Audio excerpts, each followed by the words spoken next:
नमस्कार। आज हम वास्तुशिल्प कला में पहले की जिंदगी और आज की जिंदगी के बारे में बोलेंगे। पहले घर मिट्टी के बनते थे, तो उसमें क्या है, जो एक स्टडी के मुताबिक और मेरे तजर्बे के अनुसार वास्तु पुरुष लेटा हुआ है, उसके जो मेन ऑर्गन्स हैं उनको हमने बचाना होता है। पहले जो कैलकुलेशन लगती थी वो उसकी वास्तु पुरुष की उम्र भी लेते थे। आज अगर आप कई जगह की मैं अगर एग्जांपल दूं, जैसे जयपुर में है या पिंजौर बाग है, इनकी अगर देखा जाए तो किले हैं, कई किले तो 500 साल से भी ज़्यादा हैं, क्योंकि उसमें वास्तु पुरुष की उम्र का अहम रोल होता है। अब क्या है कि एक घर बना रहे हो, आपने सारी एनर्जी वहाँ लगा दी, आपके बच्चों ने लगा दी, ना जाने उसकी वास्तु पुरुष की उम्र कितनी है। कई बार हमने देखा है 2 साल की उम्र होती है वास्तु पुरुष की, और घर वो फिर ऐसे पड़े रहते हैं, वहाँ कोई वास नहीं होता है। जो हमारे, क्योंकि ये पहले HIG ग्रुप का होता था, वास्तु राजे महाराजों के लिए ही होता था। आजकल तो उसने ऊपर से नीचे आ गया है। ये LIG वाले भी बोलते हैं कि भी हम भी वास्तु के बारे में जानना चाहते हैं या काम करवाना चाहते हैं। अगर मैं सिद्धू घाटी की बात करूं या उससे भी और पीछे जाए, वहाँ मिट्टी के ही घर बनते थे। एक गांव बसता था, वो भी वास्तु के अनुसार बनाते थे, क्योंकि वो भी कहते थे कि पूरब की तरफ जाओ। आप यूपी में चल जाएं, महाराष्ट्र में चल जाएं, कहीं भी चल जाएं, हिंदुस्तान पूरा विजिट करके मैंने देखा है।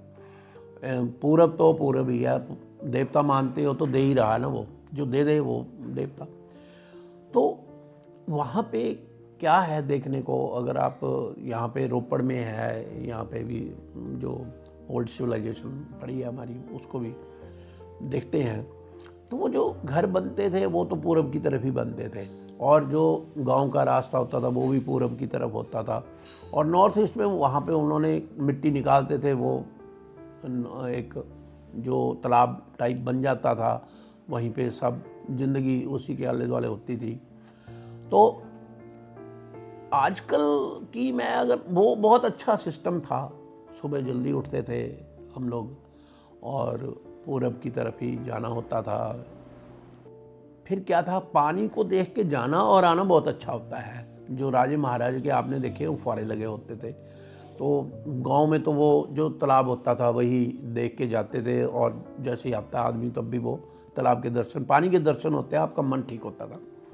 ये आप अपने घर में भी कर सकते हैं, आप अपनी फैक्ट्री में भी कर सकते हैं, कहीं भी, मतलब पानी को जाते समय भी देखना और आते समय भी देखना, ये शुभ मानते हैं वास्तु के अनुसार नहीं। और आजकल की मैं बात करूं, क्योंकि आजकल टेक्नोलॉजी आ गई। पहले थी हमारी संस्कृति ज्ञान और विज्ञान। पहले हमने जो काम किए वो ज्ञान से किए, आजकल हम विज्ञान से कर रहे हैं, टेक्नोलॉजी से कर रहे हैं। अगर मैं देसी भाषा में बोलूं, एक वैद्य जो है वो, उसके पास ज्ञान है, डॉक्टर के पास विज्ञान है। अगर आपके फोड़ा हो जाता है तो जो वैद्य है वो अंदर से बाहर की तरफ एनर्जी को लेके जाएगा, वो आपके शरीर में से बाहर निकालेगा, और डॉक्टर जो है वो अंदर की तरफ दबाएगा। मतलब ज्ञान जो है अंदर से बाहर की तरफ आता है, विज्ञान जो है बाहर से अंदर की तरफ जाता है। दोनों की डायरेक्शन अलग अलग हो जाती है। तो जो ज्ञान से बिल्डिंग्स हमारी बनी, उसमें भी ऐसा ही रहा है। आजकल जो स्ट्रक्चर इंजीनियरिंग की मैं बात करूँगा, जो स्ट्रक्चर बनाते हैं हम, कॉलम बीम्स बनते हैं, तो वास्तु पुरुष को हम लोग जब डिज़ाइन करते हैं, उसकी आँख कहाँ है, उसका सर कहाँ है, उसकी किडनी कहाँ है, उसका लीवर कहाँ है, ये उसके ऑर्गन्स जो हैं वो पॉइंट होते हैं 11, तो उनको आपको खाली रखना होता है।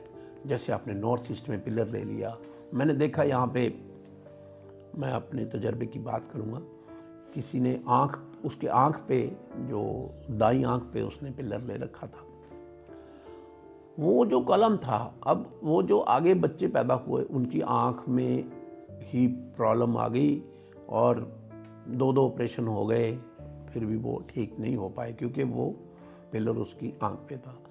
और जैसे मेरा एक तजर्बे की बात मैं और करूँगा, नॉर्थ ईस्ट जो चंडीगढ़ में नॉर्थ ईस्ट में सीढ़ियाँ काफ़ी जगह पे मिलती हैं आपको, जो सरिया है वो सर में आ गया तो उससे उसका रिज़ल्ट हुआ कि भी ऑटिज़म काफ़ी ज़्यादा है, अब तो भारत में ही काफ़ी ज़्यादा हो चला है ये।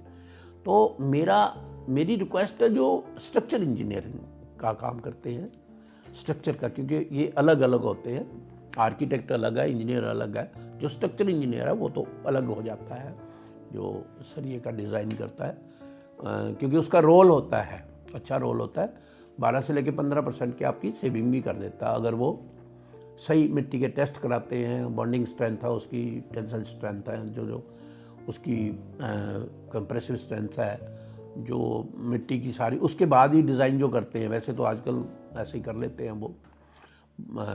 तो जो स्ट्रक्चर डिज़ाइन करते हैं उनको मेरी रिक्वेस्ट है कि भी वो थोड़ा वास्तु पुरुष को ज़रूर पढ़ लें कि भी मैंने जो पिलर डिज़ाइन किए हैं वो कहीं सर में तो नहीं है, किसी के किडनी में तो नहीं चला गया या लीवर में। ये ऑर्गन्स हैं, आप कहीं किसी भी किताब पे देख लीजिए। अगर आप कोई कंपलसरी नहीं है कि भी आपने वो पिलर वहीं डालना है, आपने शेयर लोड जो है उसका और भी कई फार्मूले हो जाते हैं। अगर आप वहाँ की बजाय 2 फुट पर लीटर भी लेना पड़ता है, आप कम या ज़्यादा कर सकते हो, क्योंकि इससे हम लोग बीमारियों से बच जाएंगे। बाकी तो आर्किटेक्ट तो इस चीज़ को नहीं लेते क्योंकि वो स्ट्रक्चर डिज़ाइन पे चलते हैं, सारा वैसा ही हो जाता है। तो आप स्वस्थ रहें, आपके बच्चे स्वस्थ रहें, मेरी एक कोशिश थी, मेरा प्रयास था कि भी आप स्ट्रक्चर इंजीनियरिंग को भी वास्तु में ऐड करें। अभी तक ऐड नहीं किया उसको, जिसके हमें ये रिज़ल्ट देखने को मिलते हैं। सर उसका खाली होना चाहिए, कंधे की जो जगह है ऊपर वाली वहाँ पे पिलर आ सकता है। क्या फ़र्क पड़ता है अगर 5 फुट अगर एरिया बढ़ भी जाता है तब भी कोई बात नहीं होती है। बाकी तो नॉर्म्स हैं, आगे पीछे भी आप पिलर को कर सकते हो। तो ये वीडियो बनाने का मेरा ये एक मकसद था। इसी के साथ आप स्वस्थ रहें, आपके बच्चे स्वस्थ रहें, मन की अवस्था ठीक रहे, तन की अवस्था ठीक रहे, यही मेरी कोशिश है। Thank you.